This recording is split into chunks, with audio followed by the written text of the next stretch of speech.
प्रिय आत्मन मोर सत्य सन्धुच्छु प्रिय विचारक मंडली साधु सुज्ञजन मंडली गुरु गुरुजन मंडली स्नेही परम मित्र मंडली आज मु सत्य विचार माध्यम एक सत्यर गभीर गूढ़तत्व विषय आपण मानक शुणाइबा चाहूँगी।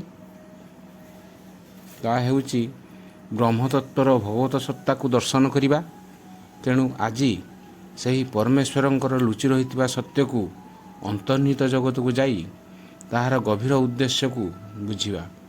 यह बुझंतु एवं भल लगिले मोर भिडियोटी को लाइक शेयर सब्सक्राइब एवं कमेंट करने को भूलिबे नहीं। समयर स्वल्पता जोगु यह संपूर्ण रूपे व्याख्या करि पारु नहीं। यह स्वल्पता भितर बुझिबा को चेष्टा करिवे।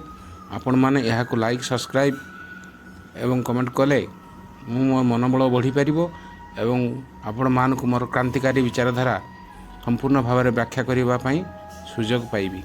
आपण माने लाइक शेयर करंतु एवं सब्सक्राइब करंतु। आपन को एतिक अनुरोध। यह कले मु मोर आध्यात्मिक शक्ति आपण पाखर पाई पारिबी एवं आपण मानक महत् कथा मान शुणाई पारिबी। देखंतु थरे ऋषिश्रेष्ठ जो ब्रह्मतत्व अवगाहन करुछु से उद्देश्य विराट स्वरूपंकर विवेचना नुहे बरं ताहार उद्देश्य होची मानवीय अंतकरण रे विद्यमान भगवत सत्ता को दर्शन करिबा एवं ताहार अभिवर्धन तथा अनुसरण करिवार उपाय जानिबा।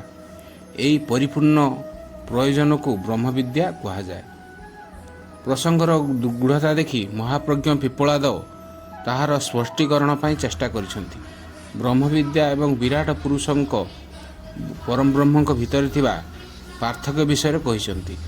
सृष्टिर व्यापक विस्तृति व तहिरे संव्याप्त जड़ चेतनार सम्मिलित जीवजगत इहिला जगत हेउची गोटिए पक्ष। यहाकू ऋषिश्रेष्ठ विराट रूपे संबोधन करिसंती। एही तथ्य को बुझाई ऋषि ऋग्वेद रे कहिसंती, हे मनुष्यगण, तुषार द्वारा आच्छादित पहाड़ नदी व समुद्र जहाँकर महिमार गुणगान करती, जहाँकर भुज दश दिग सदृश्य, आमे से ही विराट विश्वपुरुष परमात्मा को केबे हेले भूलिबा नहीं। ब्रह्मविद्या एक विज्ञान परम पिता अंश रूपे निज भितर अवस्थित गभीरतार महत्व बुझी ताहाको उन्नत और विकसित करिवार काम एही विज्ञानर अंतर्गत। ईश्वरंक समस्त रूपर उपासना करा जाई पारे, किंतु ब्रह्मत्व चिंतन्य अगोचर। जड़ चेतनार गतिविधि रे तथा सृष्टि विज्ञान विभिन्न स्वरूप रे तांकर क्रियाकलाप दर्शन करा जाई पारे। जो ईश्वर परमात्मा भगवान इष्ट देवतांक उपासना साधना अभ्यर्थना करिवा विषय आलोचना करा जाए, ता मनुष्य भितर जीव रूपे विद्यमान रही। यह बुझंतु ताहाको चिन्ही आवरण को दूर करी जो लोक से बीज को विकसित करि पारे, सेही महामानव देवदूत ऋषि स्तर रे उपनीत होई पारे। एही आत्मतत्वर अनुदान रूपे सिद्ध करा जाई थाए। यह अन्य कौनसी ठारू आसे नहीं। भगवान श्रीकृष्ण गीतार मुख्य संन्यास योग विषय रे अध्याय रे एही गुह ज्ञान को अधिक स्पष्ट करी कहिसंती, ईश्वर सर्वभूतानां हृदय तिष्ठति अर्जुन।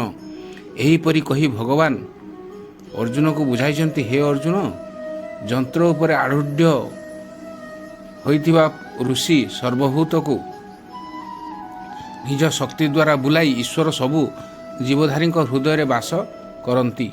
हे भरतपुत्र, तुमे ईश्वर चरण में आत्मसमर्पण कर। तांको प्रसाद तुम्हें परम शांति और शाश्वत आनंद मिलिबो। एही गुह ठारू बृहत्तर ज्ञान विषय मु तुमको कहूची। ए विषय रे तुम्हें भल रूपे चिंता कर। मीरा, चैतन्य महाप्रभु, रविदास तथा कबीर इत्यादि सन्थ महापुरुषगण निजर एही ईश्वर को पूजा करिछंती। तांकर साधना आराधना अंतकरण रे विराजित ईश्वर प्रति उद्दिष्ट थिला। ताहार प्रतीक हुए अलगा अलगा थिला। ब्रह्मविद्यार साधना ताहाको केते उन्नत करिछि ताहा निर्भर करे आत्मतत्व को बुझिबा और विकसित करिबा उपरे। तेणु भगवान श्रीकृष्ण गीतारे कहते अहमात्मा गुढ़ाके सर्वभूता स्वस्थित ଅହମାଦିଶ୍ଚ ମଧ୍ୟ च ଭୂତାନାମନ୍ତ ଏବ च। ହେ ଅର୍ଜୁନ, ଏ ଆତ୍ମା କର, ତୁ ସର୍ବ ଈଶ୍ୱର ରୂପେ ଦର୍ଶନ କର ଏବଂ ଆତ୍ମତତ୍ତ୍ୱ ହିଁ ସର୍ବଶ୍ରେଷ୍ଠ। ତେଣୁ ଆତ୍ମାକୁ ବୁଝିବା ପାଇଁ ଚେଷ୍ଟା କର। ଆତ୍ମା ହିଁ ବ୍ରହ୍ମ, ପରମ ବ୍ରହ୍ମ। ସେ ଜୀବ ରୂପରେ ବିଦ୍ୟମାନ, କିନ୍ତୁ ସେ ପରମ ବ୍ରହ୍ମଙ୍କର ଅଂଶ। ଏହି କଥାକୁ ବୁଝି ଆମେ ଯଦି କାମରେ ଲଗାଇବା ତେଣୁ ପରମ ବ୍ରହ୍ମଙ୍କର ଦର୍ଶନ ନିଶ୍ଚିତ ଭାବରେ ପାଇପାରିବା। ଏବଂ ଆତ୍ମତତ୍ତ୍ୱର ଉଦ୍ଦେଶ୍ୟ ଆପଣମାନେ ବୁଝନ୍ତୁ, ଏହାକୁ ଅନ୍ତର୍ନିହିତ ରୂପେ ଚିନ୍ତା କରନ୍ତୁ ଏବଂ ଈଶ୍ୱରଙ୍କୁ ସର୍ବଠାରେ ଦର୍ଶନ କରନ୍ତୁ। ଆଜି ଏତିକି, ସମୟ ନାହିଁ, ପୁଣି ଆରଥରକୁ ଏତିକିରେ ରହିଲି।